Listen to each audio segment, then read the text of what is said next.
Welcome back. You're watching ODHtv. I know I usually get right into the movie, but with this one, I'm going to have to let a few seconds go by just because of the way this one starts. And I don't want the powers that be to take this video down. But since I do need a few seconds to go by while you wait, could you hit the subscribe button and the like button? It really helps my channel, and it's free to do. All right, that should be enough. Let's go.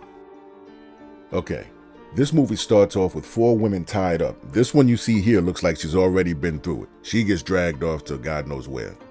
So we see these women are terrified while he's in the back doing whatever he's doing to that other lady. All we hear is banging. And this one in the blue is on deck. She's up next. He's finished in the back, and then they do that creepy thing they do by showing the close-up of the eyes. Immediately goes over to the blue shirt and asks her if she understands what he's doing. No, none of us do. He pulls her gag off and gives her that. Then he tells her to be quiet and gives her one in the stomach. She throws up all over the place.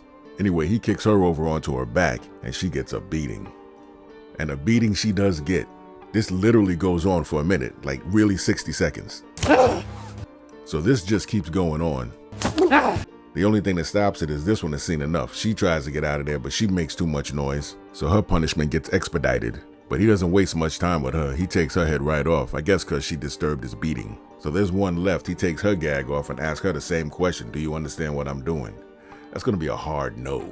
She was smart. She tried to glaze him over. You could see what she was saying on the screen. But this dude is too out there for any of that. And she also has a weapon. But he gives her what she's talking about with a knife. This is listed as horror romance. Anyway, he takes the nail she was holding and nails her mouth shut. Before I continue, this is the thumbnail for the movie. You really need to go back and watch this scene with that crazy music playing in the background to fully grasp this scene. But the craziness keeps going. He dismembers these females, disembowels them, starts making some kind of gumbo, and then draws himself a bath.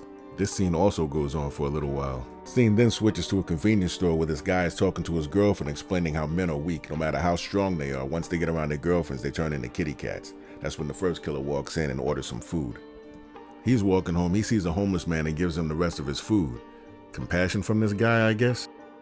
He's back home now watching adult movies and starts hallucinating that this head is talking to him.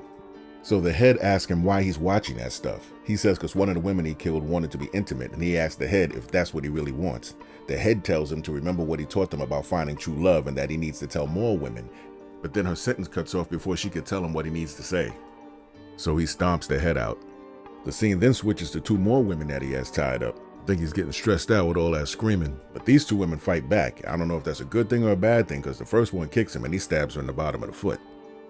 The other one hits him with a stick, knocks him down, tries to go and help her friend, but he climbs on her like a pegboard. He starts choking that one out, then the other one attacks him, but he wastes no more time with her. He breaks her leg, stabs her up, and then steps on her with his toenail fungus. Then he stabs the other one in the mouth. Then we switch to the next chapter, woman. This will be his love interest. This woman goes on a killing spree of about 5 or 6 different guys, afterward telling herself it's okay. Afterward, this pretty killer sees the same homeless man the other guy did. She crosses out his sign and walks away. Don't really know what that was about. His sign said hell. So she's sitting in the park. This guy walks up and starts flirting with her, and he starts kicking a freestyle. So he goes on rapping for a minute, and he's dead. Later, she meets a man in a bar. They go for a ride and have a long talk about life, and then go meet in a room somewhere. He tells her when he looks at her, he feels like he's looking at himself. After that long talk in the car, she looks like she wants to open up and tell him who she really is, but when she turns around, he's got a knife in his hand. He tells her he knows she's been killing men brutally. I don't know how he knows that. He tells her he's gonna set her free. They fight for a minute. She gets stabbed, but she wins. We then switch to chapter 3, man and woman, where the OG killer sees the crazy lady and they lock eyes. The scene switches to a man telling a woman that their souls must be connected. She says it's destiny. He says, yeah, because we just met right here. It's as easy as that. Then we see both apples sitting in the garbage. Most of what they want us to know about these 2 is being told by other couples. Then this movie goes even further left than it's been going. They go to his house, and once inside, he takes her to his killing room. She sees what's going on but gets attacked as she pulls her knife out. Now this fight goes on for a long time. They're stabbing each other up, but at one point she stabs him in the stomach and starts dragging the knife down and cuts his belt. His pants fall down. She sees he's removed his manhood. He grabs her, starts stabbing her. Her clothes come off. He sees she's removed her nipple.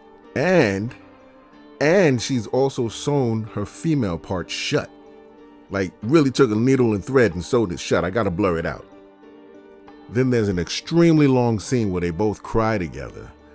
They fall asleep. In the morning, he succumbed to his stab wound, so he's dead, and it just goes off like that with her looking into the camera.